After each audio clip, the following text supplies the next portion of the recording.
ओम शांति। आज का स्लोगन है, दूसरों के विचारों को सम्मान दो तो आपको सम्मान स्वतः प्राप्त होगा।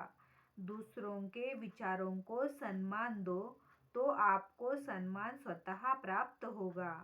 आज के अव्यक्त इशारे हैं, सहज योगी बनना है तो परमात्मा प्यार के अनुभवी बनो।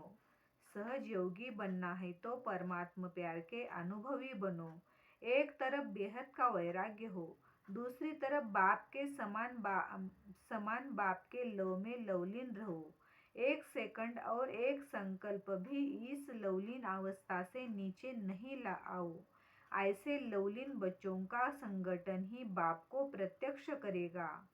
आप निमित्त आत्माएं पवित्र प्रेम और अपनी प्राप्तियों द्वारा सभी को श्रेष्ठ पालना दो, योग्य बनाओ अर्थात योगी बनाओ। ओम शांति।